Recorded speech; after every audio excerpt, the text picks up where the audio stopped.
நண்பர்கள் அனைவருக்கும் வணக்கம். Welcome to TNPSC study notes A to Z channel. நம்ம சேனலில் பார்த்தீங்கன்னா பொது தமிழ் புதிய பாடத்திட்டத்தின் அடிப்படையில் டெய்லி ஒரு லெசன் ஃபுல் டீட்டெயில் பார்த்துக்கிட்ருக்கோம். நீங்கள் நம்ம 6th டேர்ம் 1 2 லெசன் முடிச்சாச்சு. First lesson, second lesson. அதோட வீடியோஸும் டிஸ்கிரிப்ஷனில் கொடுக்குறேன். நீங்கள் அதை பார்த்தீங்கன்னா தெரியும் நம்ம அந்த பாடத்தை எந்த மாதிரி அணுகிறோம் அப்படின்னு சொல்லிட்டு. புதிய பாடத்திட்டத்தின் அடிப்படையில் நம்ம எப்படி ப்ரிப்பேர் பண்ணணும் அப்படின்றதுக்கு அதுக்கேற்ற மாதிரி ஃபுல்லாக புக் பேக் ஆன்சர்ஸோட ரொம்ப கிளியர் டீட்டெயிலாக பார்க்குறோம். வீடியோ கொஞ்சம் டைம் லென்த் ஆனால் கூட நீங்கள் ஃபுல் வீடியோவும் பாருங்கள். பிகாஸ் நீங்கள் இதை பார்த்தீங்கன்னா நீங்கள் நியூ சிலபஸ்க்கு ஏற்ற மாதிரி பொது தமிழ் எப்படி நம்ம இந்த பாடத்தை அணுகணும் அப்படின்னும் அதற்கேற்ற பதிலும் நான் உங்களுக்கு இதிலே கொடுத்துட்றேன். இந்த வீடியோட எண்டில் இந்த ஃபஸ்ட்டு டேர்மில் 6th ஃபஸ்ட்டு டேர்மில் இருக்க 3 லெசனுக்குமான பிடிஎஃப்பும் வித் ஆன்சர்ஸோட எழுதியிருக்க ஆன்சர்ஸோட அந்த பிடிஎஃப் நான் உங்களுக்கு ஷேர் பண்ணிடுறேன். நீங்கள் டவுன்லோட் பண்ணி கூட யூஸ் பண்ணிக்கலாம். ஓகேங்களா? டைரெக்டாக வீடியோஸ்க்கு போயிடலாம். இதை தாண்டி நம்ம சேனலில் டெய்லி ஒரு ஸ்கீம்னு சொல்லிட்டு ஒரு ஸ்கீமை பற்றி கிளியர் எக்ஸ்ப்ளனேஷன்ஸ் பார்த்துருப்போம். அந்த ப்ளேலிஸ்ட்டும் ஆட் பண்ணுறேன். அதை நீங்கள் செக் பண்ணி பாருங்கள். ஓகேங்களா? தேர்ட் லெசன் என்னென்னா எந்திர உலகம். இந்த பழைய சிலபஸில் தான் தமிழில் ஓல்டு சிலபஸில் தான் நம்ம நிறைய டேட்டாஸ் இலக்கியம், அப்புறம் அந்த உரையாடல், உரைநடை பாடம் எல்லாத்தையும் நம்ம மனப்பாடம் பண்ண வேண்டியது இருந்துச்சு. பட் இந்த டைமு நம்மளுக்கு இலக்கணத்துக்கு தான் அதிக ப்ரிஃபரன்ஸ் கொடுக்குறாங்க, இலக்கியத்துக்கு கம்மி தான். ஸோ இலக்கியத்தில் 15 மார்க்கு தான். அப்போ அதற்கேற்ற மாதிரி மட்டும் சிலபஸில் நம்ம ப்ரிப்பேர் பண்ணால் போதும். மற்றபடிக்கு இலக்கணம் சார்ந்தும் அண்டு இந்த பாடத்திட்டத்தில் நம்மளுக்கு என்ன தேவைப்படுதோ அந்த தகவல்கள் மட்டும் நம்ம படித்தோன்னா போதும் பள்ளி புத்தகத்தில். அதை தாண்டி என்ன சார் பண்ணணும்னா புது சிலபஸ்க்கு ஏற்ற மாதிரி நம்ம ப்ரிப்பேர் தான் பண்ணணும், நம்ம ப்ராக்டிக்ஸ் தான் பண்ணணும். ஸோ அதை பண்ணுங்கள். ஸ்கூல் புக்கில் நீங்கள் இந்த கண்டென்ட்லாம் மிஸ் பண்ணிடக்கூடாது அப்படின்றதுக்காக தான் இந்த வீடியோஸ். ஓகேங்களா? இதுக்கப்புறம் நம்மளுக்கு ரெகுலராக உங்களுக்கு டெய்லி ஒரு லெசன் 6th ஃபஸ்ட் டேர்ம் என்னையோட முடியுது. அடுத்தடுத்த வீடியோஸில் அடுத்த செகண்ட் டேர்ம், தேர்ட் டேர்ம் நம்ம ஒவ்வொரு லெசனாக போயிடுவோம். ஸோ கன்ஃபார்ம் குரூப் 2க்கு முன்னாடியே குரூப் 4, குரூப் 2 2 எக்ஸாம். குரூப் 4க்கு முன்னாடியே நம்ம நாட் ஒன்லி புது சிலபஸில் புது புக்கு மட்டும் இல்லாமல் பழைய புக்கு அண்ட் சமைச்சு இது சிறப்பு தமிழ் இருக்குல்லையா, எல்லா புக்லேயும் நம்ம லெசன் ஃபுல்லாக அந்த லெசன் எடுத்து நியூ சிலபஸ்க்கு எப்படி ப்ரிப்பேர் பண்ணணுமோ அப்படி தான் வீடியோ கொடுக்க போகிறோம். ஸோ கண்டிப்பாக யூஸ் ஆகும். ஓகே, பாருங்கள். ஸோ இதில் நான் மார்க் பண்ணியிருக்கேன் இல்லையா, ஆத்திச்சூடி என்பது அகர வரிசையில் அறிவுரையை சொல்லும் ஒரு இலக்கணம். இதில் ஏன் சார் இதை படிக்கணுமா அப்படின்னா நம்மளுக்கு ஔவையார் பாடல்கள் அப்படின்னு சொல்லிட்டு சிலபஸில் இருக்குது. அப்போ ஔவையாருடைய பாடல்களில் மிக முக்கியமானது ஆத்திச்சூடி. இந்த அறிவியல் ஆத்திச்சூடி ஔவையாரோடது கிடையாது. ஓகேங்களா? ஆனால் ஆத்திச்சூடியோட இது ஒரு இலக்கணம் கொடுத்துருக்குறாங்க இல்லையா, அதனால் நம்ம அதை பார்க்கணும். ஓகேங்களா? அப்போ ஆத்திச்சூடி அப்படின்றது அகர வரிசையில் அறிவுரையை சொல்லும் ஒரு இலக்கணம். ஔவையின் ஆத்திச்சூடியை நம்ம எல்லோரும் படிக்கிறோம். பாரதியார் எழுதுனது புதிய ஆத்திச்சூடி. இந்த ஆத்திச்சூடியிலே நிறைய இருக்குப்பா. அதில் ஆத்திச்சூடின்றது ஔவையார் எழுதுனது. புதிய ஆத்திச்சூடி யார் எழுதுனதுன்னு கேட்டாங்கன்னா பாரதியார். அறிவியல் ஆத்திச்சூடி நெல்லை சுமுத்து. ஓகேங்களா? இதில் நெல்லை சுமுத்துவை பற்றி நம்ம படிக்க தேவையில்லை, பிகாஸ் அவர் சிலபஸில் நம்மளுக்கு கிடையாது. ஓகேங்களா? இந்த ஆத்திச்சூடியை வேணால் சும்மா படிச்சுக்கோங்க. பிகாஸ் தமிழின் தொன்மை அப்படின்ற அந்த தலைப்புகளில் நம்ம அதை அது ஒரு டெஃபனிஷனே நம்ம நோட் பண்ணவே முடியாது. பிகாஸ் நம்ம இலக்கணமில் அந்த பார்ட் 7 அழகு 7 பார்த்தீங்க அப்படின்னா தமிழின் தொன்மை திராவிட மொழிகள்னு சொல்லிட்டு ஒரு லைன் கொடுத்துருப்பாங்க. அதில் நம்ம அதை அடக்கவே முடியாது, அந்தளவுக்கு அது பெரிய ஏரியா. அதனால் இந்த மாதிரி கொஞ்சம் ஆத்திச்சூடி அந்த மாதிரி முக்கியமான தலைப்புகளில் வரக்கூடியதெல்லாம் ஜஸ்ட் ஒரு ரீடு விட்டுக்கோங்க. ஓகேங்களா?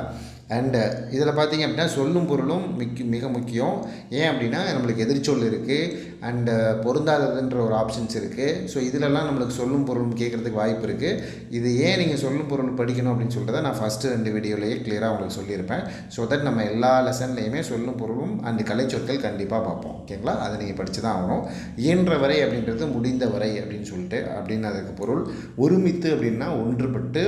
ஔடதம் அப்படின்றது மருந்து. இதை நல்லா பார்த்துக்கோங்க. ஔடதம் அப்படின்றது மருந்து, ரொம்ப முக்கியம். பழைய டிஎன்பிசியில் கேட்கப்பட்ட கேள்வியும் கூட. அதே மாதிரி ஒரு பொருள் பன்மொழி இருக்குது, ஒரு சொல் குறித்த பல சொற்கள் இருக்குது. ஸோ இதுக்கெல்லாம் பார்த்தீங்க அப்படின்னா இந்த ஔடதம் யூஸ் ஆகும். ஓகேங்களா? மருந்து அப்படின்னு சொல்லிட்டு உடல் நிவாரணின்னு கொடுக்கலாம், அதுக்கு ஒரு ஔடதம்னு கொடுக்கலாம். ஸோ ரெண்டுமே ஒரே பொருளை உணர்த்தது இல்லையா? ஸோ இந்த மாதிரி நம்மளுக்கு வரத்துக்கு வாய்ப்பு இருக்குது. ஸோ நம்மளுக்கு சொல்லும் பொருளும் பல வகையில் நம்மளுக்கு புது சிலபஸில் பயன்படும். ஸோ அதற்கு ஏற்ற மீனிங்கை நீங்கள் பார்த்து தான் ஆகணும். ஓகேங்களா? அடுத்து பார்த்தீங்கன்னா தம்மை ஒத்த அலைநீளத்தில் சிந்திப்பவர் அப்படின்னு சொல்லிட்டு அப்துல் கலாம் அவர்கள் நெல்லை சுமுத்துவை சொல்லியிருக்கிறார். ஓகேங்களா, இந்த கூற்றை ஏன் சார் பார்க்கணும்னா நம்மளுக்கு சிலபஸில் மேற்கோள்கள் அப்படின்னு ரொம்ப காமனாக ஒரு டாபிக் கொடுத்துருக்காங்க. அந்த மேற்கோள்களுக்கு வந்து எங்கேருந்து எப்படி வேணாலும் கேட்கலாம். ஓகேங்களா, அது தமிழ் சார்ந்த மேற்கோளாக தான் இருக்கணும்னு அவசியம் இல்லை. இருந்தாலும் நம்மளுக்கு 90% வந்து தமிழ் சார்ந்த மேற்கோள்கள் தான் இருக்கும். ஒன்று மொழியை பற்றி சிறப்பாக பேசின மேற்கோள்களாக இருக்கும், அல்லது அறிஞர்கள் தமிழறிஞர்களை பேசினதாக தான் இருக்கும். ஓகேங்களா, அதன் அடிப்படையில் நான் இந்த கூற்றை பார்த்துக்கணும்னு நினைக்கிறேன். அதெல்லாம் நம்ம புத்தகத்தில் இருக்குது, பாக்ஸ் இன்ஃபர்மேஷன் வேறு. ஓகேங்களா, தம்மை ஒத்த அலைநீளத்தில் சிந்திப்பவர் அப்படின்னு சொல்லிட்டு அப்துல் கலாம் யாரை சொன்னார்னு கேட்கலாம். நெல்லை சுமுத்து அவர்களே சொன்னார். ஓகேங்களா, மற்றபடி இதில் நீங்கள் பெருசாக பார்க்க வேண்டிய தகவல் புது சிலபஸின் படி இல்லை. அண்டு இதற்கு பாருங்கள், சரியான விடை தேர்ந்தெடுத்ததுகளை ஆன்சர்ஸ் கொடுத்துருக்கேன். இதில் நீங்கள் நம்மளுக்கு பிரித்தெழுதுக சேர்த்தெழுதுக இருக்குது. அப்போ எல்லா லெசன்லையும் பிரித்தெழுதுக சேர்த்தெழுதுக கன்ஃபார்ம் படித்தே ஆகணும். ஓகேங்களா, அண்ட் உடல் நோய்க்கு டேஷ் தேவை ஔடதம், நண்பர்களுடன் ஒருமித்து விளையாடு. அதே மாதிரி நம்மளுக்கு சிலபஸில் என்ன இருக்குது, சரியான பொருளை தேர்ந்தெடு அப்படின்னு ஒரு ஆப்ஷன்ஸே ஒரு இதுவே இருக்குது. அதாவது சரியான இணையை தேர்ந்தெடுத்து சொற்றொடர் ஃபுல்லாக்குறதுல இருக்குது. அந்த மாதிரி சொற்றொடர் கேட்குறதுல இதெல்லாம் காமனான ஒரு தொடர் தான். ஸோ இதெல்லாம் கேட்குறது கூட வாய்ப்பு இருக்குது. அதுக்காக நம்ம எல்லாத்தையும் படுத்துக்கணும். உடல் நோய்க்கு டேஷ் தேவை அப்படின்றப்ப ஔடதம், நண்பர்களுடன் டேஷ் விளையாடு அப்படின்றப்போ ஒருமித்து விளையாடு, அண்டு பிரித்தெழுதுக சேர்த்தெழுதுக டைரக்ட் சிலபஸ். ஸோ அதை எல்லாத்தையும் நம்ம ப்ராக்டிஸ் பண்ணணும். ஸோ கண்டறி அப்படின்ற சொல்லி பிரித்தெழுதுக கேட்குறாங்க. கண்டு ப்ளஸ் அறி ஆல்ரெடி நம்ம பழைய வீடியோலேயே உங்களுக்கு சொல்லியிருப்போம். பிரித்தெழுதுக சேர்த்தெழுதுக பிரிக்கிறீங்க அப்படின்னா அந்த ஃபஸ்ட்டு இருக்க பதத்துக்கு வந்து பொருள் இருக்கணும், அண்ட் அது ஒரு கட்டளை பொருளாக இருக்கிற மாதிரியும் வேர்ச்சொல்லை பொறுத்தளவில் அது கட்டளை சொல்லாக பார்த்துக்கோங்க. பிரித்தெழுதுக சேர்த்தெழுதுக நீங்கள் பிரிக்கிறீங்க அப்படின்னா அதற்கு மீனிங்கும் இருக்கணும். ஓகேங்களா, அதையும் பார்த்துக்கோங்க. புரியுதுங்களா அப்படின்னு சொல்லியிருந்தோம். அதை அந்த கிளாரிட்டி இருக்கணும். ஓகேங்களா, பேக்ரவுண்டில் சம் நாய்ஸ் இருக்குன்னு நினைக்கிறேன், கொஞ்சம் அட்ஜஸ்ட் பண்ணிக்கோங்க. பக்கத்தில் அந்த கோழி அந்த சவுண்ட்லாம் கேட்குது, அது மட்டும் கொஞ்சம் அட்ஜஸ்ட் பண்ணிக்கோங்க. அண்டு கண்டறி அப்படின்னு சொல்கிறது பார்த்திங்கன்னா எப்படி பிரிக்கணும்னு கேட்குறாங்க. கண்டு ப்ளஸ் அரி, அது எப்படி சார் பிரிஞ்சிருக்கு அப்படின்னா இட்டு ப்ளஸ் ஊ தான். நம்ம அதுவும் திரும்பவும் சொல்லிட்டேன், நான் எல்லா பிரித்தலுக்கு நீங்கள் பழைய வீடியோவிலே பார்த்துருந்தீங்கன்னா ஒரு முக்கியமான ஒரு சில டிஃப்ரெண்ட் விதிகள் வரதெல்லாம் நான் எக்ஸ்பிளைன் பண்ணியிருப்பேன். பட் எல்லாத்துக்கும் உட்காந்து எக்ஸ்பிளைன் பண்ணோன்னா ரொம்ப லென்த்தாக போகும் வீடியோ. நான் ஒரு சிலத்துக்கு சொல்கிறேன், மற்றதுக்கு வேணால் மொத்தமாக காமனாக ஒரு வீடியோ வேணால் ப்ரிப்பேர் பண்ணி நம்ம கடைசியாக போடலாம் எல்லாம் பார்த்ததுக்கப்புறம். இப்போ நீங்கள் அப்படியே ஆன்சர்ஸ் பார்த்துக்கோங்க, அண்டு நீங்களும் அப்ளை பண்ணி பாருங்கள். ஜஸ்ட் அதை அப்படியே மனப்பாடம் பண்ணாதீங்க. பிரித்தெழுதுக சேர்த்தெழுதுக பொறுத்தளவில் மனப்பாடம் பண்ணாதீங்க. அது எப்படி வந்துச்சுன்றதை ஃபஸ்ட்டு அதை ப்ராக்டிஸ் பண்ணிங்கன்னாவே உங்களுக்கு அந்த வார்த்தை மறக்காது. அது நீங்கள் எப்படி வந்துச்சுன்னு தெரியாமல் சும்மா ஜஸ்ட்டு மனப்பாடம் மட்டும் பண்ணிக்கிட்டே இருந்தீங்கன்னா அது வேலைக்கு ஆகாது. ஓகேங்களா, அப்போ கண்டறி எப்படி பிரிக்கிறாங்கன்னா கண்டு ப்ளஸ் அறின்னு பிரிக்கிறாங்க. இது எப்படி சார் கண்டறியாக மாறுனுச்சு அப்படின்னா 2 அப்படின்றது என்ன, இட்டு ப்ளஸ் ஊ தான் 2. அப்போ இதுக்கப்புறம் நிலைமொழியில் என்ன இருக்குது, இது நார்மல் விதி தான், நார்மலாக எல்லாருக்கும் தெரிஞ்ச விதி தான். ஓகேங்களா, அரி. அப்போ இது வருமொழி, நிலைமொழியில் கண்டு இருக்குது. ஓகேங்களா, கண்டில் 2வை எப்படி பிரிக்கலாம், இட்டு ப்ளஸ் ஊன்னு பிரிக்கலாம். வருமொழியில் எனக்கு உயிரெழுத்து வந்திருக்கு, அப்போ உயிர் வரின் உட்குரல் மெய்விட்டு ஓடும் அப்படின்ற அடிப்படையில் இந்த ஊ ஓடிடுச்சு. ஓடினதுக்கப்புறம் என்ன இருக்குது, கண்ட் ப்ளஸ் அரி தான் இருக்குது. அப்போ உடல் மேல் உயிர் வந்து ஒன்றுவது இயல்பு, அந்த விதிப்படி இது சேர்ந்து இட்டு ப்ளஸ் டாவாக மாறிடுச்சு. ஸோ இதுக்கப்புறம் தான் கண்டறி அப்படின்னு ஆகுது. புரியுதுங்களா, இது எப்படி வந்துச்சுன்னு உங்களுக்கு தெரிஞ்சிருக்கும். இதுதான் இந்த விதிப்படி தான் அது பண்ணுறது. ஓகேங்களா, இப்போ இது ஈஸியாக இருக்கும். இந்த மாதிரி நீங்கள் எல்லாத்துக்கும் எழுதி ப்ராக்டிஸ் பண்ணிட்டீங்கன்னா அந்த ஆன்சரை ஞாபகம் வச்சுக்கிறதுக்கு ரொம்ப ஈஸியாக இருக்கும். அடுத்து பார்த்தீங்கன்னா ஓய்வரை, இதுவும் அதே மாதிரி தான். இவ் ப்ளஸ் உ சேம் விதி, உ போனதுக்கப்புறம் இவ் ப்ளஸ் சேர்த்து ஓய்வரவாக மாறிடுச்சு. புரியுதுங்களா, ஏன் என்று இது அப்படியே சேர்ந்துருக்கு, ஒன்றுமே பிரச்சனை இல்லை, ரொம்ப இயல்பாகவே புணர்ந்துருக்கு. இன் ப்ளஸ் ஏன்னே, அப்போ ஏன் என்று அப்படின்றது ரொம்ப இயல்பாக சேர்ந்து பதில் கிடச்சிருக்கு. அவுட் ஆஃப் த மாம் அப்படின்றதும் இம்மு போயிட்டு பாருங்களேன், அவுட் ஆஃப் த மாம் இம் போகலை, அப்படியே இதுவும் சேர்ந்து மாவாக சேர்ந்துருக்கு. அப்போ இதுவும் வந்து உயிரின் குரல் மெய்விட்டோடும் அந்த விதிக்கு அடுத்து வரக்கூடிய உடல் மேல் உயிர் வந்து ஒன்றுவது இயல்பே இருக்குல்ல, அந்த விதி, அந்த டேரெக்டாக உடல் மேல் உயிர் வந்து ஒன்றுவது இயல்பே அந்த விதிப்படி டேரெக்டாகவே புணர்ந்துருக்கு. இதில் எந்த மாற்றமும் இல்லை. ஓகேங்களா, அவுட் ஆஃப் த மாம் அப்படின்றது. அண்ட் எதிர்ச்சொல் நம்மளுக்கு டேரெக்டாக சிலபஸில் இருக்குது. அப்போது புக்கில் இருக்க எதிர்ச்சொல்களில் நம்ம முக்கியத்துவம் கொடுத்து படிக்கணும். அணுகு அப்படின்றதுக்கு சரியான எதிர்ச்சொல் விலகு, ஐயம் அப்படின்றதுக்கு சரியான எதிர்ச்சொல் தெளிவு, ஊக்கம் அப்படின்னா சோர்வு, உண்மை அப்படின்றது பொய்மை. ஓகேங்களா, இதெல்லாம் எதிர்ச்சொல் நம்மளுக்கு சிலபஸில் இருக்கிறதுனால கண்டிப்பாக பார்த்துக்கோங்க. ஓகேங்களா, இது பாடல் வரிகளுக்கு ஏற்றது முறைப்படுத்துக அப்படின்றது. அதே மாதிரி நம்மளுக்கு தவறான ஒரு சொற்றொடரை கொடுத்துட்டு சரியான சொற்றொடர் கேட்கலாம். அதன் அடிப்படையில் இதெல்லாம் ஜஸ்ட் பார்த்துக்கோங்க. நான் உங்களுக்கு ஆன்சர்ஸ் கொடுத்துட்டேன். ஓகேங்களா? இது வந்து இந்த புதிய ஆத்திச்சூடியில் இருக்கக்கூடிய பாடல்கள். அதை வந்து அப்படியே மாற்றி கொடுத்துருக்காங்க வரியை. நம்ம அதற்கு ஏற்ற மாதிரி சரியான பதில் எழுதுகிறோம். ஆனால் நம்மளுக்கு டைரெக்டாக கொஷின்ஸில் வந்து பழமொழிகள் அப்படின்ற ஒரு ஆப்ஷன்ஸ் இருக்குது, அண்டு மேற்கோள்கள்லாம் இருக்குது. ஸோ அதனால் ஒரு பழமொழியை கன்ஃபியூஸ் பண்ணுற மாதிரி மாற்றி மாற்றி கொடுத்துட்டு சரியான எதுன்னு கேட்பாங்க. இல்லாட்டி சரியான சீர்வரிசையில் அமைஞ்ச சொற்றொடர் எதுன்னு கேட்பாங்க. அப்போ அந்த மாதிரி பாயிண்ட்டுக்கு நம்ம இதை பயன்படுத்திக்கலாம். ஓகேங்களா? அப்படின்றப்ப இதை பார்த்துக்கோங்க. சிந்தனைக்குள் அறிவியல் அப்படின்னா அறிவியல் சிந்தனைக்குள் அப்படின்றது தான் சரியானது. சொல் தெளிவு ஐயம் அப்படின்னா ஐயம் தெளிந்து சொல். ஓகேங்களா? கேள் ஏன் என்று அப்படின்றது எப்படி அது தப்பாக இருக்குது. அப்போ ஏன் என்று கேள் அப்படின்றது தான் சரியான தொடர். அண்டு அறிவியலே என்று வெல்லும் அப்படின்றது சரியான தொடர். ஓகேங்களா? அடுத்து குருவினா சிறுவினா அது நமக்கு தேவைப்படாது. அடுத்து அறிவியல் ஆழ்வோம் அப்படின்ற பாடத்துலேருந்து பார்த்திங்கன்னா இது வந்து சும்மா பாடல்கள் உள்ள ஆசிரியர்கள் எழுதின பாடல் தான். இதில் நமக்கு தெரிஞ்சுக்கிறதுக்கு ஒரே ஒரு பாடல், இதை மட்டும் பார்த்துக்கோங்க. பாரதியாருடைய வரிகள். வானை அளப்போம் கடல் மீனை அளப்போம் சந்திர மண்டலத்தியல் கண்டு தெளிவோம் சந்தி தெருப்பெருக்கம் சாத்திரம் கற்போம் அப்படின்ட்டு பாரதியார் எழுதின வரிகள். பாரதியார் தான் சிலபஸில் இல்லையே சார், ஆனால் பாரதியாரை நோட் பண்ணி நம்ம படிக்கணுமா அப்படின்னா பாரதியார் சார்ந்து ஜிஎஸ்சில் நம்ம படித்து தான் ஆகணும். தமிழ்நாட்டு வரலாறுல இங்கே மேற்கோள்கள் அப்படின்ற ஒரு பாயிண்டில் இப்போ இதை கொடுத்துட்டு இதை யார் சொன்னான்னு கூட கேட்கலாம். ஸோ மேற்கோள்கள் இப்படி தான் அப்படின்னு கேட்கலாம். அவங்க பாடல் வரிகளை கொடுத்துட்டு கூட அது யாருடைய வரிகள்னு கேட்கலாம். அதுவும் நம்ம மேற்கோள்களில் இன்க்ளூட் பண்ணிக்கலாம். ஸோ தட் அப்போ வானை அளப்பம் கடல் மீனை அளப்பம் இந்த பாடல் வந்து யார் எழுதுனதுன்னா பாரதியார். ஓகேவா? அடுத்து பார்த்திங்கன்னா மனிதன் எப்போதும் உண்மையை உரைக்கிறான். அப்போ இதெல்லாம் படிக்கணுமா அப்படின்னா கன்ஃபார்ம் படிக்கணும். ஏன் அப்படின்னா நம்மளுக்கு ரேர வேறுபாடு லன வேறுபாடெல்லாம் இருக்குது. ஸோ அப்படின்றப்ப உரைக்கிறான் அந்த வித்தியாசத்தை நீங்கள் புரிஞ்சுக்கணும். இந்த உரை அப்படின்றது கவர், இந்த உரைன்றது பேசுகிறான். அப்போது மனிதன் எப்போதும் உரைக்கிறான். ஆழக்கடல் அப்படின்றது ஆழம் ப்ளஸ் கடல் தான் பிரியும். ஓகேங்களா? விண்வெளி எப்படி பிரியுதுன்னா விண் ப்ளஸ் வெளின்னு பிரியுது. நீளம் ப்ளஸ் வான் வந்து நீலவானாக மாறுது. ஓகேங்களா? அது எப்படின்னா அப்படியே மை மட்டும் மகர ஈற்று புணர்ச்சி இருக்குது. அதில் இது வந்து மகர ஈறு போயிட்டு அதுக்கப்புறம் இயல்பாக புணருது. அதனால் நீலவான். ஓகேங்களா? அதுவும் வந்து இந்த மகர ஈறு போனதுக்கப்புறம் இந்த இப்போ இது மேலே இதெல்லாம் உங்களுக்கு ஈஸியாக தெரியும். அதான் ஏதாவது ஒன்று ரெண்டு நான் மட்டும் எக்ஸ்பிளைன் பண்ணுறேன். எல்லாத்துக்கும் எக்ஸ்பிளைன் பண்ணணும்னா ரொம்ப பெரிய இல்லை, வீடியோ ரொம்ப போர் அடிச்சிடும். அதுக்காக யோசிக்கிறேன். அண்ட் நம்ம தனியாக உங்களுக்கு சில வார்த்தைகள் வந்து எனக்கு புரியலை சார் அப்படின்னு நீங்கள் ஃபீல் பண்ணுறதை கூட கமெண்டில் பண்ணுங்கள். அதை நம்ம எக்ஸ்பிளைன் பண்ணி போட்டுடலாம். அது ஒன்றும் பிரச்சனை கிடையாது. ஓகேங்களா? நீலவான் பார்த்திங்கன்னா மகர ஒற்று இருக்குது. சரி, மகர ஒற்று தான் ஈட்டில் கடைசியாக முடியுது நிலைமொழியில். ஃபஸ்ட்டு இருக்கிறது நிலைமொழி, இது வருமொழி, அது உங்களுக்கு தெரியும். ஓகேங்களா? அப்போ நிலைமொழியில் எனக்கு மகரம் இருக்குது. அப்போ மகர புணர்ச்சி தான் அது வரப்போகுதுன்னு எனக்கு தெரிஞ்சிருச்சு. மகர புணர்ச்சியில் ஃபஸ்ட்டு ஸ்டெப் என்ன, மகர ஒற்று வந்து நீங்கிடும். அப்போ மகர ஒற்று நீங்கினதுக்கப்புறம் மிச்சம் என்ன இருக்கும், நீல ப்ளஸ் வான் அப்படின்னு இருக்கும். ஓகேங்களா?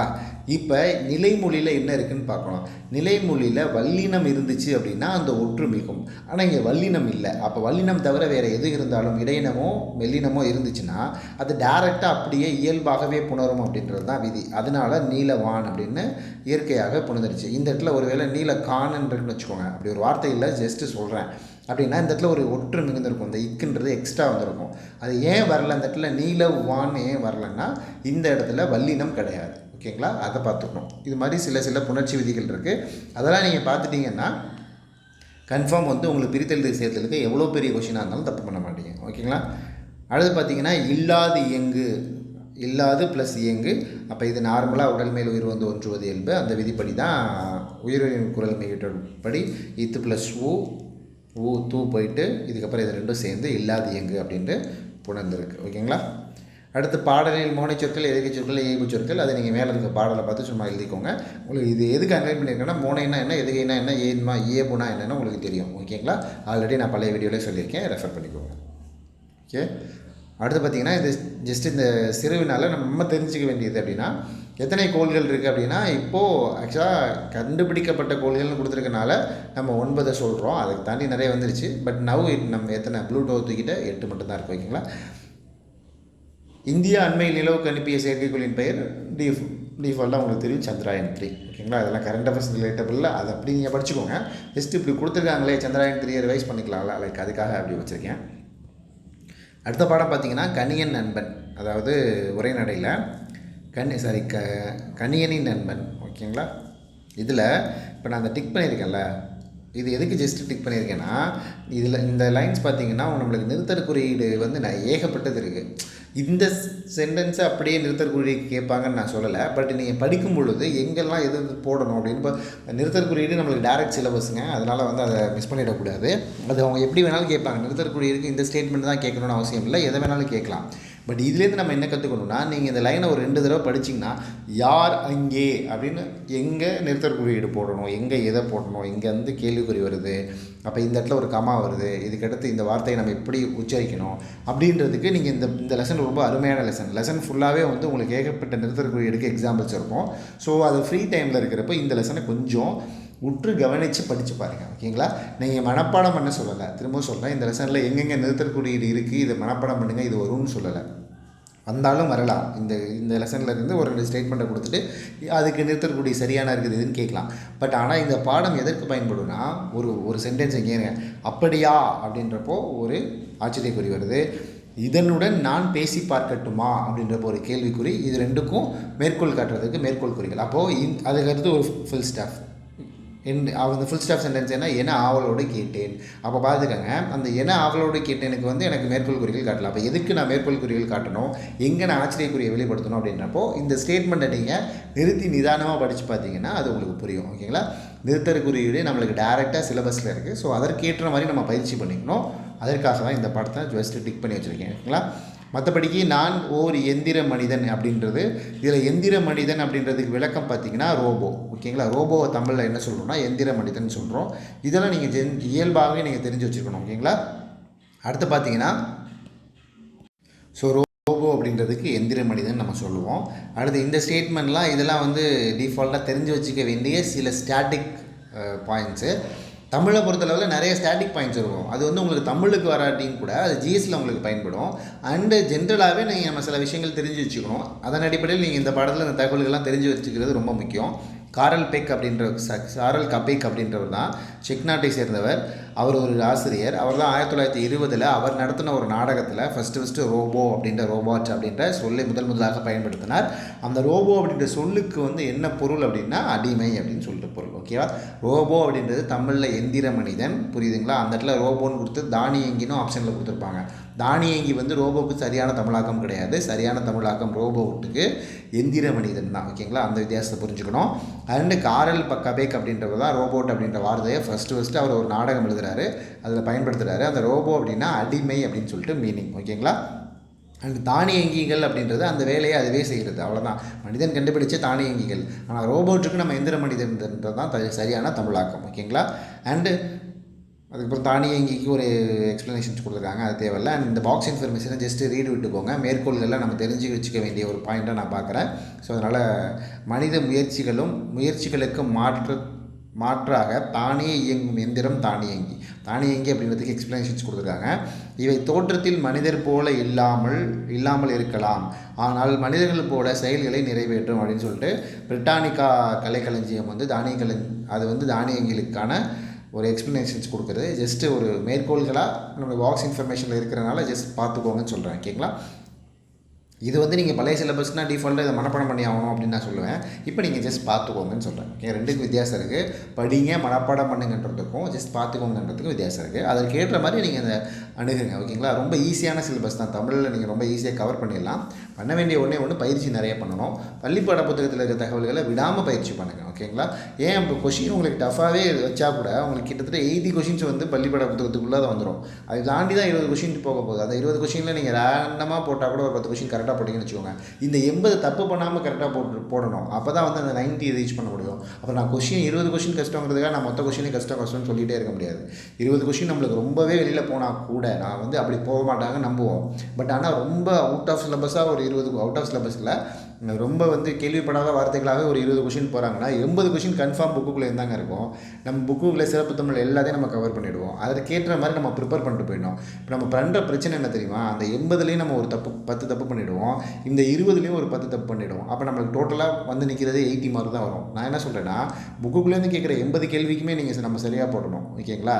மிச்சம் இருக்க அந்த 20 கேள்வியில் டிஃபால்ட்டாக ஒரு 10 நம்ம கரெக்டாக போடுவோம். ஓகேங்களா? அப்போ 90 அப்படின்றது நம்மளுக்கு கட் ஆஃப் மார்க் ஈஸியாக ரீச் ஆகிறதுக்கு வாய்ப்பு வந்துடும். நம்ம அந்த தப்பை பண்ணுறோம். நம்ம பள்ளி பாட புத்தகத்திலேருந்து கேட்குற கேள்வியும் நம்ம நிறைய தப்பு பண்ணுறோம். ஓகேங்களா. அந்த தப்பை நம்ம பண்ணக்கூடாது ஃபஸ்ட்டு. அதுக்கப்புறம் தான் வெளியில் அப்போ நீங்கள் வெளியிலேருந்து நம்ம சோர்ஸ் நீங்கள் இயல்பாகவே நீங்கள் ஒரு பள்ளி பாடப்புத்தகம் சார்ந்து அந்த தலைப்பை படிக்கும் பொழுதே நீங்கள் வெளியிலேருந்து சோர்ஸ் அப்படியே எக்ஸ்ட்ரா சில தகவல்கள் கேட்டு அதற்கேற்ற மாதிரி பயிற்சி பண்ணிங்கன்னா கன்ஃபார்ம் வந்து அதையும் கிராக் பண்ணிடலாம். ஓகேங்களா. நம்ம பயிற்சி பண்ணாமல் ஜஸ்ட்டு படிச்சுட்டே இருந்தோம்னா அது வேலைக்கே ஆகாது. நீங்கள் பயிற்சி பண்ணுறது உங்களை எளிமைப்படுத்தணும் அப்படின்றதுக்காக தான் நானே எல்லா பதிலையும் கொடுத்துட்றேன். அண்டு உங்களுக்கு டவுட் இருக்கிறதையும் நீங்கள் ஜஸ்ட் கமெண்ட் பண்ணுங்கள், நம்ம அதை பற்றி பேசிக்கலாம். ஓகேங்களா. அண்டு நம்மளுக்கு பிறமொழி சொற்கள் இருக்குது, ஆங்கில தமிழாக்கமும் இருக்குது. அப்படின்றப்ப இந்த நுண்ணுணர் கருவிகள், அப்போ சென்சாருக்கு சரியான தமிழ் வார்த்தை என்ன? நுண்ணுணர்வு கருவிகள். ஓகேவா. நுண்ணுணர்வு கருவிகள் அப்படின்றது சென்சார்.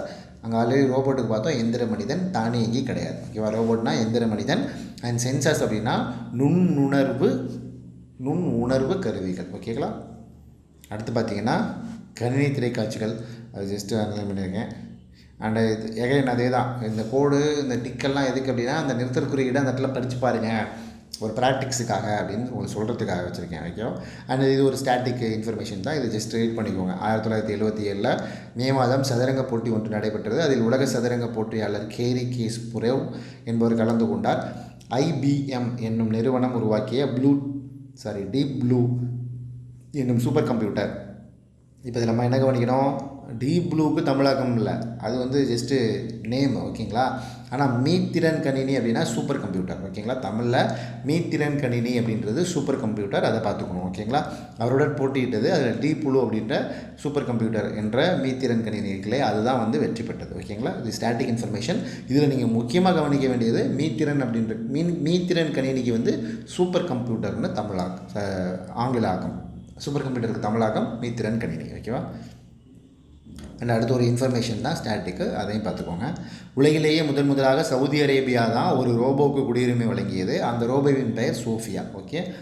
மேலும் ஐக்கிய நாடுகள் சபை புதுமையின் வெற்றியாளர் என்னும் பட்டத்தை சோஃபியாவுக்கு வழங்கிருக்கு. ஸோ குடியுரிமை வழங்கினது சவுதி அரேபியா ஒரு ரோபோவுக்கு. அந்த ரோபோவோட பெயர் வந்து சோஃபியா இந்த இருக்குது. ஓகேங்களா. புதுமையின் வெற்றியாளர்னு இந்த சோஃபியாவுக்கு வந்து பட்டம் கொடுத்தது யார் அப்படின்னா ஐக்கிய நாடுகள் சபை. ஓகேங்களா. உயிரில்லாத ஒரு பொருளுக்கு ஐக்கிய சபை பட்டம் வழங்குவது இதுதான் முதல் முறை. என்னை போன்ற எந்திர மனிதன், அதுக்கு ஜஸ்ட் அது ஓகே, அவ்வளோதான். அண்ட் இந்த பாடத்தோட சரியான விடை தேர்ந்ததுக்கு பார்த்தீங்கன்னா நுட்பமாக சிந்தித்து அறிவது நுண்ணறிவு. ஓகேங்களா. தானே இயங்குவது தானியங்கி. நின்றிருந்த அப்படின்றத எப்படி பிரிக்கிறாங்கன்னா நின்று ப்ளஸ் இருந்த, இது நார்மலாகவே வரக்கூடிய விதி தான், அதன்படி தான் புணருது. உருவம் அப்படின்றப்போ இப்போ இது கொஞ்சம் வித்தியாசமானது, இதை சொல்கிறேன், இதை வச்சுக்கோங்க. உருவம் மேலே இருக்கிறது நின்று ப்ளஸ் இருந்த, அது உடல் மேல் உயிர் வந்து உயிரினங்கள், அதில் தான் அது புணர்ந்துருக்கு. ஓகேங்களா. இதை எப்படி சார் ப்ளஸ் உருவம் அப்படின்னு வருதா? ப்ளஸ் உருவம். இப்போது இது நிலைமொழி, இது வருமொழி. ஓகேவா. இப்போ நிலைமொழியிலேயும் உயிர் இருக்குது, உயிரெழுத்தில் முடியுது. இது ஆன்றதே உயிரெழுத்து தானே. வருமொழியிலே முதல் எழுத்து இருக்குது, முதல் எழுத்து வந்து என்ன உயிரெழுத்தாக இருக்குது. அப்போது இப்படி இருக்கும் பொழுது எனக்கு இந்த நிலைமொழி இறுதியில் முடியக்கூடிய உயிரெழுத்து என்னென்னு பார்க்கணும். இது உடம்புடுமை வரக்கூடியது. அப்போ இந்த இடத்துல இறுதி எழுத்து என்ன ஆண் முடியுது. இதை பற்றி நான் லாஸ்ட் வீடியோவிலே சொல்லியிருப்பேன். இஇஐ இந்த மாதிரி வரும் நிலைமொழியின் இறுதியில் இஇஐ இந்த 3 ஜா போட்டேன்னா ஐ. ஓகேவா. இந்த மாதிரி இந்த மூணு மட்டும் இருந்துச்சு அப்படின்னா, இருந்து வருமொழி முதலில் உயிரெழுத்து வருது அப்படின்னா அந்த இடத்துல இ அப்படின்ற ஒற்று மிகும். ஓகேங்களா. ஆனால் இங்கே ஈயோ ஐயோ கிடையாது, அதுக்கு பதிலாக என்ன இருக்குது, இருக்குது. அப்போ இதை தாண்டி வேறு எதாவது இருந்துச்சுன்னா அந்த இடத்துல என்ன வரும், இவ் அப்படின்ற ஒற்று எக்ஸ்ட்ரா வரும். அப்போது இந்த இடத்துல நிலைமொழியில் உயிரெழுத்து இருக்குது, அந்த உயிரெழுத்து இந்த 3ஆக இருந்துச்சு அப்படின்னா அந்த இடத்துல ஈ வந்திருக்கும். அந்த 3 கிடையாது, 3க்கு பதிலாக அந்த 3 எழுத்தை தாண்டிய அப்படின்ற எழுத்து நிலைமொழியில் இருக்குது. சரி. வருமொழியில் பார்த்தீங்க அப்படின்னா உயிரெழுத்து இருக்கணும், அதையும் ஃபஸ்ட்டு பார்த்துக்கணும். இது ஃபஸ்ட்டு இதை தான் பார்க்கணும். வருமொழியில் முதல் எழுத்து உயிரெழுத்து இருக்கா அப்படின்னா தான் நிலைமொழி இறுதியில் என்ன ஆப்ஷன்ஸ் நம்ம பார்க்கணும். நிலைமொழி இறுதியிலையும் உயிரெழுத்து இருக்குது அது அப்படின்னா அப்போது இந்த விதியை உடம்புடுமையை நம்ம அப்ளை பண்ண போகிறோம். உடம்புடுமையை அப்ளை பண்ணுறதுக்கு இந்த இதில் முடிஞ்சிருந்துச்சு அப்படின்னா நம்மளுக்கு இ அப்படின்ற ஒற்று போட போகிறோம்.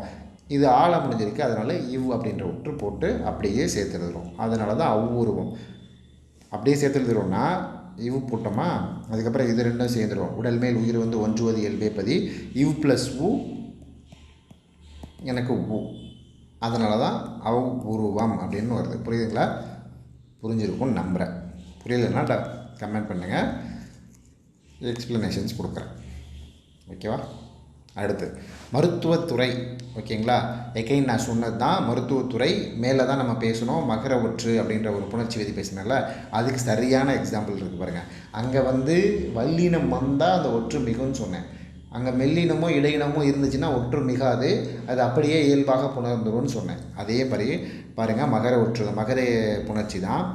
இம் இருக்கா, இம் கெட்டதுக்கப்புறம் மிச்சம் என்ன இருக்குது, மருத்துவ ப்ளஸ் துறைன்னு இருக்குது. ஏன்னா மகர ஈறு புணர்ச்சியில் ஃபஸ்ட்டு வந்து மகர ஈறு கெட்டு போயிடும், கெட்டுட்டு மிச்சம் என்ன இருக்குது. அப்போ நிலை வருமொழி முதல்ல என்ன இருக்குதுன்னு பார்க்கணும். இத்து ப்ளஸ் ஊ, இத்து ப்ளஸ் ஊ அப்படின்றது என்ன சார், அதில் இத்துன்றது கெசட தபர, அப்போது இத்துன்றது வல்லினம். அப்போ வல்லினம் இருந்தால் மட்டும் ஒற்று மிகவும், இடையினமோ மெல்லினமோ இருந்தால் அதை இயல்பாக புணர்வோம் அப்படின்னு. அதுக்கு தான் நம்ம அங்கே பார்த்தோம். இயல்பாக புணர்றதுல அந்த வான் வந்துடுச்சு, அது வந்து வல்லினம் கிடையாது, ஸோ அது இயல்பாகவே புணர்ந்துருச்சு. இங்கே பார்த்தீங்கன்னா துறை, அப்போ இத்து அப்படின்றது எனக்கு வல்லினம், அப்போது ஒற்று எக்ஸ்ட்ரா மிகுது. அப்போ மிகும்போது தான் மருத்துவத்துறை அப்படின்னு வருது. புரியுதுங்களா? இந்த மாதிரி புணர்ச்சி விதிகள் எல்லாத்துக்குமே நீங்கள் அப்ளை பண்ணி பாருங்கள். நான் சொல்கிறது சொல்லாது எல்லாத்தையும் உட்காந்து சொல்ல முடியல, அதனால் உங்களுக்கு இம்பார்ட்டண்ட்டாக கொஞ்சம் டிஃப்ரெண்ட்டாக இருக்குது சொல்கிறேன். ஓகேவா? அடுத்து செயல் இலக்க ரொம்ப இயல்பாகவே புணர்ந்துருக்கு. செயல் ப்ளஸ் இயக்க அப்படின்றது தான் செயல் ப்ளஸ் இலக்க செயல் இலக்க. ஓகேவா? நீக்குதல் அப்படின்றது எதிர்ச்சொல் நம்மளுக்கு டேரெக்டாக சிலபஸில் இருக்குது, பார்த்துக்கணும். நீக்குதல் அப்படின்றது சேர்த்தல். எளிது அப்படின்றது எதிர்ச்சொல், அரிது. ஓகேவா? இது ரொம்ப முக்கியமானது, அடிக்கடி கேட்பாங்க. எளிது அப்படின்றது அரிது. ஓகேங்களா? அடுத்து பார்த்திங்கன்னா இது கோடிட்ட இடங்களை நிரப்புக. நம்மளுக்கு பற்றி கொடுத்துட்டு அதுலேருந்து கேள்வி கேட்பாங்க. ஸோ அப்போ கோடிட்ட இடங்களை நிரப்புக வாய்ப்பு இருக்குன்னா நம்ம டேரெக்டாக நீ பதில் எழுதுகிற மாதிரி இருக்காது, அதுக்கும் உங்களுக்கு ஆப்ஷன்ஸ் இருக்கும், டோன்ட் வரி. பட் இந்த மாதிரி நம்மளுக்கு சென்டென்ஸை தொடர ஃபுல் பண்ணுறது, பற்றி கொடுத்து எழுதுறதெல்லாம் இருக்குது. ஸோ அப்போ நம்ம எல்லா வகையிலையும் நம்ம அதை பார்த்து தான் ஆகணும். ஓகேவா? மனிதன் தன் வேலையை எளிதாக கண்டுபிடித்தவை எந்திரங்கள். தானியங்கிகளுக்கும் எந்திர மனிதனுக்கும் இடையே உள்ள முக்கிய வேறுபாடு செயற்கை நுண்ணறிவு. உலக சதுரங்க வீரரை வெற்றி கொண்ட மீத்திரன் கணினினா என்ன, சூப்பர் கம்ப்யூட்டர். ஓகேங்களா? Deep blue. சோஃபியா அப்படின்ற ரோஃபோவுக்கு குடியுரிமை வழங்கிய நாடு சவுதி அரேபியா. ஓகேங்களா? கீழே சில வார்த்தைகள் கொடுத்துருக்காங்க, அதுக்கு சொற்றொடர் அமைச்சரில் சொல்லியிருக்காங்க. இதெல்லாம் இம்பார்ட்டன்ட் கிடையாது, பட் ஆனால் எல்லா புக் பேக்குக்கும் ஆன்சர் எழுதுறேன்னா அப்போ இதையும் டைப் பண்ணிடலாம் அப்படின்னு சொல்லிட்டு டைப் பண்ணது தான். ஜஸ்ட் இது ரீட் பண்ணிக்கோங்க. அண்டு நீங்கள் உங்கள் சொந்தமாக கூட சென்டென்ஸ் அமைச்சிக்கலாம். இதுதான் எழுதணும்லாம் அவசியம் இல்லை. அது உங்களுக்கு பள்ளி அதை தாண்டி வராது. சரி, இதை நோட் பண்ணி கேட்க மாட்டாங்க கேள்வியாக, ஜஸ்ட்டு சும்மா எல்லா ஆன்சரும் எழுதும் போது அதை எழுதலாம் அப்படின்னு அப்படி டைப் பண்ணது. ஓகேங்களா? அண்டு ஒளி பிறந்தது அப்படின்ற பாடத்தில் அப்துல் கலாமோட ஒரு நேர்காணல். இதில் நம்ம பார்க்க வேண்டியதுன்னா நம்மளுக்கு தேவைப்படுறது இது. ஒரு திருக்குறள் கொடுத்துருக்காங்க, திருக்குறளுக்கான இந்த திருக்குறளுக்கான விளக்கம் பார்த்துக்கோங்க. அறிவு மற்றும் காக்கம் கருவி சிறுவாருக்கு உள்ளளிக்கலாக அதை பார்த்துக்கணும். அண்ட் அவருக்கு ரொம்ப பிடிச்ச புக் ஒன்று கொடுத்துருக்காங்க, லைட்ஸ் ஃப்ரம் மெனி லேம்ப்ஸ். அது யார் எழுதுனா அப்படின்னா லில்லியன் வாட்சன். இது வந்து ஸ்டாட்டிக் இன்ஃபர்மேஷனாக பார்த்துக்கோங்க. ஓகேங்களா? நான் உங்களுக்கு இந்த பிடிஎஃப்லேயே எல்லா கலர் பண்ணியிருக்கோம், அப்போ அதெல்லாம் நீங்கள் பார்த்துக்கணுன்னு அர்த்தம், அவ்வளோதான். அண்டு இது சும்மா இதுவும் ஒரு ஸ்டாட்டிக் இன்ஃபர்மேஷன் தான். அந்த கிராம் பார்த்துக்கோங்க, 300 கிராம். ஓகேங்களா? அதையும் பார்த்துக்கோங்க. அண்ட் அக்னி பிருத்வி இதெல்லாம் வந்து ஜஸ்ட்டு இது எதுக்குன்னா அந்த பேர் இருக்குது, இந்த பேரை பற்றி நீங்கள் சர்ச் பண்ணுங்கள் அப்படின்றதுக்காக நான் இது பண்ணியிருக்கேன். இது ஜிஎஸ்சில் உங்களுக்கு பயன்படும். ஓகேவா? அண்டு அப்துல் கலாம் வந்து அவருடைய 3 கனவுகள் இன்ஃபர்மேஷனாக ஒரு ஸ்டாட்டிக் இன்ஃபர்மேஷனாக அதெல்லாம் படிச்சுக்கோங்க. ஓகேங்களா? அண்டு கீழே இருக்கிறதும் ஒரு ஸ்டாட்டிக் இன்ஃபர்மேஷன்ஸ் தான் இது எல்லாமே. ஓகேங்களா? இது வந்து சூரியன் தொடர்ந்து எரிந்து கொண்டே இருப்பதால் ஒளியையும் வெப்பத்தையும் வெளிப்பட்டு கொண்டே இருக்கிறது. வெப்பத்தை தாங்கும் அளவுக்கு இன்றைய அளவில் சூரிய கவசம் இல்லை. ஸோ அதனால் வந்து நம்ம இன்னும் சூரியனுக்கு போகல, ஆனால் ஃபியூச்சரில் போவோம் அப்படின்னு அப்துல் கலாம் சொன்னார். இதெல்லாம் அவர் சொன்ன ஸ்டேட்மெண்ட்ஸ். ஓகேங்களா? இந்த ஃபுல் இன்ஃபர்மேஷன்ஸ் ஜஸ்ட் இதெல்லாம் ரீட் பண்ணிக்கோங்க. இதெல்லாம் நான் மனப்பாடம் பண்ணணுமா சார்னா, இதை சார்ந்து உங்களுக்கு கேள்வி வராட்டியும் கூட எங்கனையாவது ஒரு பத்தி கேட்கலாம், அந்த பத்தியிலேருந்து விளக்கம் கேட்கலாம், லைக் அந்த மாதிரி இருக்கிறதுக்காக சொல்கிறேன். ஓகேங்களா? பழைய சிலபஸ்னால் தான் இது ஃபுல்லாக மனப்பாடம் பண்ணுங்கன்னு சொல்லியிருப்பேன். இப்போ அப்படி வேணாம், படிங்க. ஓகேவா? அடுத்து பார்த்திங்கன்னா இலக்கணம். இலக்கணம் ரொம்ப ரொம்ப முக்கியம். அதுவும் நம்மளுக்கு எழுத்து சொல்லுன்னே இருக்குது. இந்த மொழி முதல் மொழி இறுதி அப்படின்றது டேரெக்டாக எனக்கு சிலபஸ்லேயே இல்லை சார். நான் எதுக்கு சார் இந்த இலக்கணம் படிக்கணும்னா, உங்களுக்கு எழுத்து பிழை இருக்குது, சந்தி பிழை இருக்குது. அப்போ இந்த பிழைகள்லேருந்து நான் சரி பண்ணணும் அப்படின்னா இன்றைக்கு வல்லினமிகும் வல்லினமிகா இடங்கள், மொழி முதல் மொழி இறுதி, பிறமொழி சொற்கள் இதெல்லாம் இருக்கு இல்லையா? அப்போ இந்த மாதிரி இலக்கணங்களுக்கு நான் இதெல்லாம் படித்து தான் ஆகணும். அப்போ நான் எழுத்து பிழையை குறைக்கணும் அப்படின்னா எனக்கு மொழி முதல் மொழி இறுதி தெரிஞ்சிருக்கணும். அண்டு பிறமொழி சொற்களை எனக்கு கண்டுபிடிக்கணும் அப்படின்னா எனக்கு மொழி முதல் மொழி இறுதி எழுத்துக்கள் என்னென்னு தெரிஞ்சிருக்கணும். ஓகேங்களா? அதன் அடிப்படையில் நம்ம இதை படித்தே தான் ஆகணும், வேறு வழியே இல்லை. சும்மா நான் கலர் பண்ணியிருக்கிறதெல்லாம் ஜஸ்ட் ரீட் பண்ணிக்கோங்க. இப்போ நம்ம டைரெக்டாக மொழி முதலுக்கு போயிடலாம். மொழி அப்படின்ற என்பதற்கு சொல் அப்படின்ற ஒரு பொருள் இருக்குது. இது ஒரு பொருள் குறித்த பழமொழியில் நீங்கள் பார்த்துக்க வேண்டிய முக்கியமான வார்த்தை. மொழி அப்படின்னா சொல், கிளவி அப்படின்னு பல பதங்கள் இருக்குது. ஓகேங்களா? அதில் ஒன்று மொழி அப்படின்றதுக்கு சொல் அப்படின்ற பொருளும் உண்டு. அப்போது உயிரெழுத்துக்கள் இருக்கக்கூடிய 12 எழுத்துக்களும் நம்மளுக்கு என்ன மொழி முதல்ல வரும். அ இ ஊ இருக்கு இல்லையா? அதில் 12 எழுத்துமே மொழி முதல்ல வரும். க ச த ந ப ம.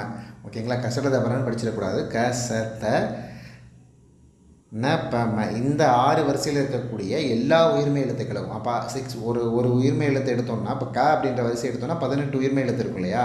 அப்போ அது மாதிரி இதில் இருக்கக்கூடிய எல்லா உயிர்மை எழுத்துக்களுமே நம்மளுக்கு மொழி முதல்ல வரக்கூடிய, தட் மீன்ஸ் அப்படின்னா நாவும் வரும், நீயும் வரும். ஓகேங்களா? பா பௌ கூட மொழி முதல்ல வரும். ஓகேங்களா? மா மௌ மை எல்லாமே மொழி முதல்ல வரக்கூடிய வார்த்தைகள் தான். ந சரி ஞ ஞ ய வ இந்த உயிரெழுத்துக்களில் சில எழுத்துக்கள் மட்டும்தான் மொழி முதல்ல வரும். அதில் ஞ பார்த்தீங்க அப்படின்னா ஞ அப்படின்ற சொல் வந்து ஒரு உயிரெழுத்து. புரியுது? அதில் அந்த ஞ வரிசையில் ஞன்ற சொல் மட்டும்தான் வரும். அது ஞனம் அப்படின்றது. இப்போ நவடேஸில் வந்து அது அங்ஞனம், இங்ஞனம், எங்ஞனம் நம்ம பயன்படுத்துகிறோம். ஆனால் மொழி முதலில் வருமா அப்படின்னா ஞ வரிசையில் ஃபஸ்ட்டு இருக்க அந்த ஞ மட்டும், ஞனம் அப்படின்ற அந்த ஞ அப்படின்ற அந்த ஒரு எழுத்து மட்டும்தான் மொழி முதலில் வரும், மற்ற எதுவுமே வராது. இந்த ஞ வரிசையில் பார்த்தீங்கன்னா 4 எழுத்து மட்டும் வரும். யா வரிசையில் ஒரு 6 எழுத்து மட்டும் வரும். வ வரிசையில் ஒரு 8 எழுத்து மட்டும்தான் வரும். ஓகேங்களா? மொழி முதலில் வராதவை எவை? இப்போ மொழி முதலில் வர்றதை பார்த்துட்டோம். வராதவை எவை அப்படின்னா மெய்யெழுத்துக்கள் 18 வராது. அப்போது மொழி முதல்ல உயிரெழுத்துக்கள் 12 வரும், மெய்யெழுத்துக்கள் 18 வராது. அதே மாதிரி அங்கே நம்ம ஒரு 6 எழுத்துக்கள் வந்து ஃபுல் எழுத்துமே வரும்னு பார்த்தோம். அது மாதிரி இங்கே ஒரு 8 எழுத்துக்கள் நம்ம என்ன பார்க்குறோம் அப்படின்னா ஃபுல் எழுத்துக்களும் வராதுன்னு பார்க்குறோம். அது என்னென்னா நம்மளுக்கு தெரியும்ல, ல ல 3 ல 2 ர 2 ன 1 ட, அவ்வளோதான். ஈஸியாக ஞாபகம் வச்சுக்கலாம். 3 லாவுமே வராது, 3 லாவில் இருக்கக்கூடிய எந்த சொல்லுமே வராது. ஓகேங்களா? மொழி முதல்ல வராதவை. ஓகேங்களா? அண்டு டேல இருக்கக்கூடிய எந்த எழுத்துமே டவாரம் அப்படின்னு வந்துச்சுன்னா அது தமிழ் சொல்லே கிடையாது. புரியுதா? அதை ஃபஸ்ட்டு பார்த்துக்கணும். அதுதான் ரொம்ப முக்கியம். நீங்கள் இதை பார்க்கும் பொழுது ஒரு கொடுத்துட்டு தமிழ் சொல்லா இல்லையா, அப்படி இல்லை பிறமொழி சொற்களை கண்டுபிடி அப்படின்னு கேட்டாங்களா, உங்களுக்கு டால் ஆரம்பிச்சிருக்கு அப்படின்னா கன்ஃபார்ம் டான் டபாரம் கிடையாது. டீனா எப்படி வந்தாலுமே டால் இருக்கக்கூடிய மொத்த வரிசைகளுமே உயிர்மை எழுத்துக்கள் எதுவுமே வராது. அப்படின்னா இப்போ எக்ஸாம்பிள் டான், இப்போ டான் எழுதுகிறாங்க அப்படின்னா அது தமிழ் சொல் கிடையாது. ஓகேவா? ஒரு டால்வின்னு ஒரு பேர் கேள்விப்பட்டிருப்பேன். டால்வி அப்படின்னா அதுவும் தமிழ் சொல் கிடையாது. அப்போ டைப்பஸ்ட் அப்படின்றப்போ அந்த டையில் வரக்கூடிய எதுவுமே உங்களுக்கு தமிழ் சொல் கிடையாது. இந்த ரால வரக்கூடியது ரம்யான்னு எழுதுறாங்கன்னா அந்த ரம்யான்றது தமிழ் சொல் கிடையாது. ஏன்னா ரால தமிழில் ஆரம்பிக்கிறது ஈரம்யா அப்படின்னு எழுதிருக்கலாம். ஓகேங்களா? அப்போ ரேல ஒரு சொல் ஆரம்பித்து உங்களுக்கு கீழே கொடுத்துருந்தாங்க ஆப்ஷனில் தமிழ் சொல் கிடையாது. ஓகேங்களா? அது மாதிரி நீங்கள் கண்டுபிடிச்சிக்க வேண்டியதான். அதே மாதிரி ஆயுத எழுத்து மொழி முதல்ல வராது. அந்த நம்ம மேலே பார்த்தோம்ல ஞ ஞ ஏ வா, அதில் சில வார்த்தைகள் மட்டும்தான் வந்து தட் மீன்ஸ் ஞால வந்து ஒரே ஒரு எழுத்து, இதில் வந்து இந்த ஞால வந்து 4 எழுத்து, இந்த யாழ 6 எழுத்து, வாழை வந்து 8 எழுத்து மட்டும் மொழி முதலில் வரும்னு சொன்னோம். அந்த சொன்னது போக மிச்ச எழுத்துக்கள் இருக்கு இல்லையா, அதெல்லாம் மொழி முதலில் வராது. ஓகேங்களா? இந்த கீழே கூட எக்ஸாம்பிள் கொடுத்துருக்காங்க பாருங்கள். இதெல்லாம் பிறமொழி சொற்கள். ரம்பம் பார்க்க தமிழ் சொல் மாதிரி இருக்குன்னு தமிழ்னு போட்டக்கூடாது, அதெல்லாம் வராது. ஏன்னா இந்த ட ந ர இதில் இருக்கக்கூடிய எதுவுமே தமிழில் வராது. ஓகேவா? மொழி இறுதி எழுத்துக்கள் அப்படின்றப்போ மொழி எப்படி மொழி முதல்ல வரக்கூடிய எழுத்துக்கள் வராத எழுத்துக்கள் பார்த்தோமோ, அதே மாதிரி மொழி இறுதியிலையும் வரக்கூடிய எழுத்துக்கள் வராத எழுத்துக்கள் இருக்குது. அப்போ மொழி இறுதியில் வரும் எழுத்துக்களை பார்த்தீங்க அப்படின்னா மொழி இறுதி எழுத்துக்கள்னு சொல்கிறோம். அதில் இங்கே கொடுத்துருக்காங்க இல்லையா, இந்த 11 எழுத்துக்களும் மொழி இறுதியில் வரும். ஓகேங்களா? அப்போ என்ன சார் இந்த இங்கெல்லாம் வருமா அப்படின்னா வரும். அதற்கு தான் கீழே எக்ஸாம்பிள்ஸ் கொடுத்துருக்காங்க, பார்த்துக்கோங்க.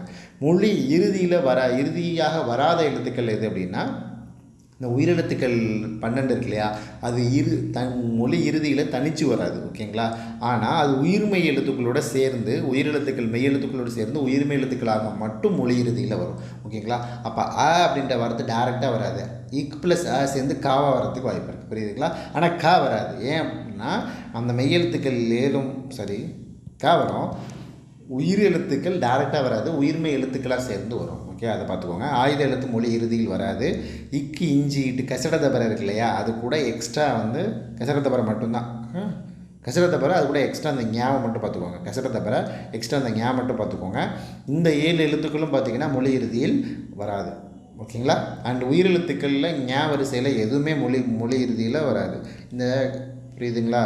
இது ஜஸ்ட்டு நீங்கள் ரீட் பண்ணிங்கனாவே புரியும். நான் கேட்கினாங்க இதில் விளக்கி சொல்கிறதுக்கு எதுவும் இல்லை. நீங்கள் ரீட் பண்ணிவிட்டு இந்த எக்ஸாம்பிள்ஸை பார்த்தீங்கன்னாவே அப்போ பிறமொழி சொற்கள் கண்டுபிடிக்கிறதுக்கு ரொம்ப பயனுள்ளதாக தான் இருக்கும். அவ்வளோதான். ஓகேங்களா? அதே மாதிரி இப்போ மொழி முதல் இறுதி பார்த்த மாதிரி இடையில் எந்த சொற்கள் வரும் எந்த சொற்கள் வராதுன்னு கொடுத்துருப்பாங்க. இதில் பார்த்துக்கோங்க. இதில் ஆயுதம் உங்களுக்கு சொல்லின் இடையில் மட்டும்தான் வரும். ஆயுத எழுத்து சொல்லின் முதல்லையும் வராது, சொல்லின் இடையிலையும் வராது. ஓகேங்களா?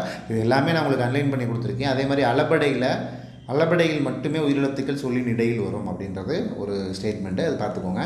அளபடை பற்றி நீங்கள் அடுத்த லெசனில் படிப்பீங்கன்னு கொடுத்துருப்பாங்க. ரொம்ப ரொம்ப முக்கியம் வந்தது. ஏன் அப்படின்னா பிறமொழி சொற்கள் கண்டுபிடிக்கிறதுக்கு இந்த லைன்ஸ்லாம் ரொம்ப உங்களுக்கு ஹெல்ப்ஃபுல்லாக இருக்கும். ஸோ இதை 1க்கு 2-3 டைம் வந்து ரீட் பண்ணிவிட்டு மனப்பாடம் கூட பண்ணுங்கள். எந்தெந்த சொல் வராது எந்தெந்த சொல் வரும்ன்ட்டு. ஓகேங்களா? மனப்பாடம் பண்ணுறதோடு விடாமல் அதை அப்ளை பண்ணியும் பார்க்கணும். ஓகேங்களா? அண்டு இந்த இதில் பார்த்தீங்கன்னா இது வந்து ஜஸ்ட்டு கொடுத்துருக்காங்க இல்லையா, இது வந்து ஒரு நீங்கள் போய் தேடணும் அப்படின்றது அகராதியில் கண்டுபிடிச்சி தான் எல்லாம் சொல்லியிருக்காங்க.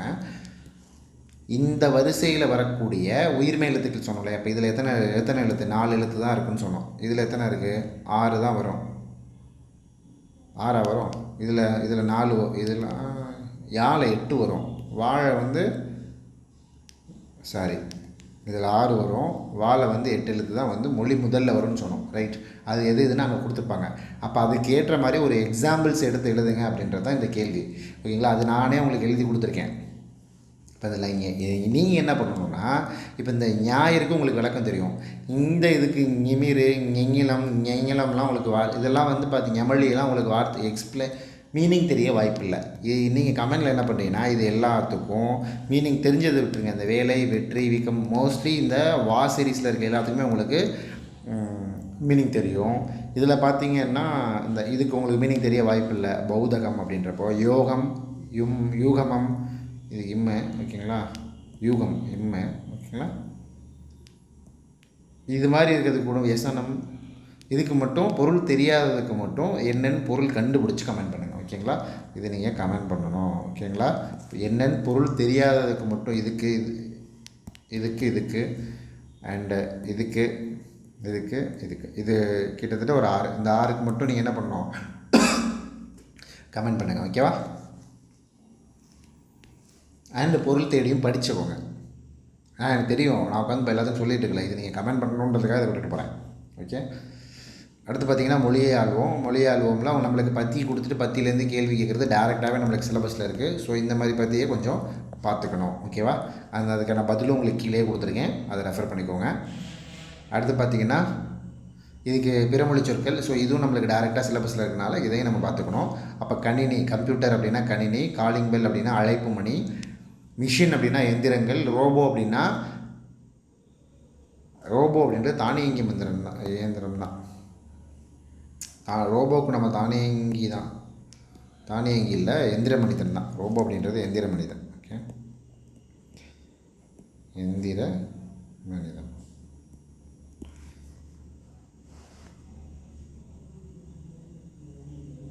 ஆட்டோமேட்டிக் தான் தானியங்கி வரும்.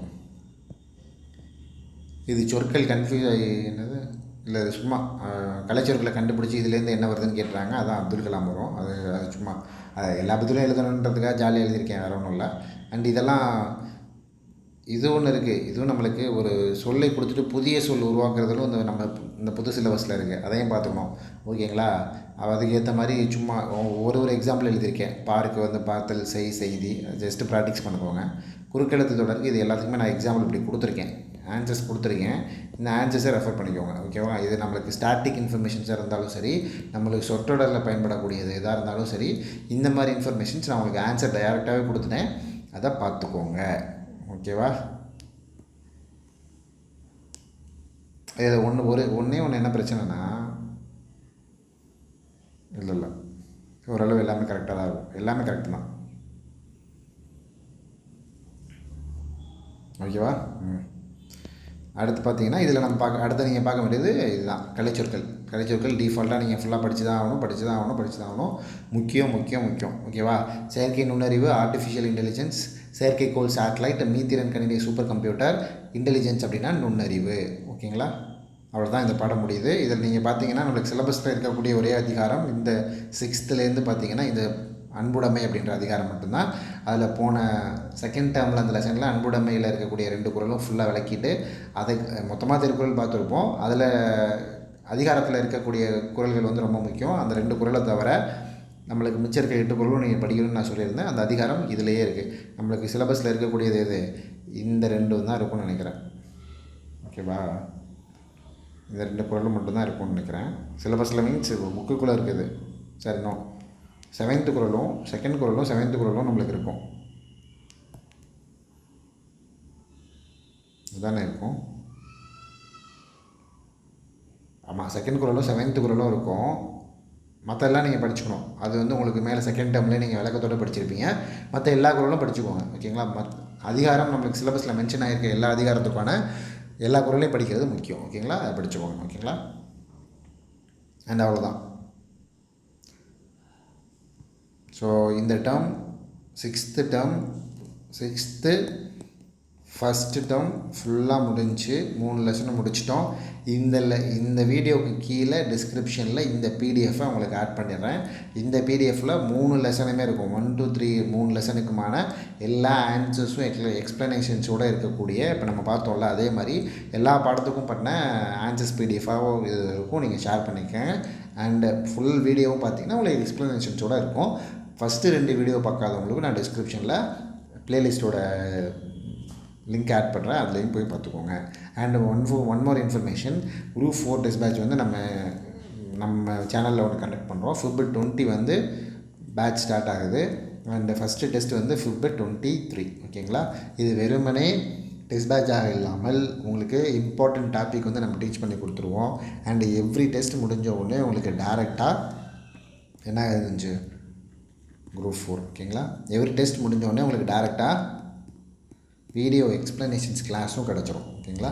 அதனால் ரொம்ப கம்மியான ப்ரைஸ் தான். நண்பர்களுக்கு ஷேர் பண்ணுங்கள். கன்ஃபார்ம் ஜாயின் பண்ணுங்கள். நம்மளோட இலக்கு அடைஞ்சே தீரணும். ஓகேங்களா? ஓகே. அண்டு நெக்ஸ்ட்டு நாளைக்கு வந்து அடுத்து 6th டேர்ம் 2 ஃபஸ்ட் லெசனோட ஃபுல் எக்ஸ்ப்ளனேஷன்ஸும் நம்ம பார்க்கலாம். ஓகேவா? தேங்க்யூ.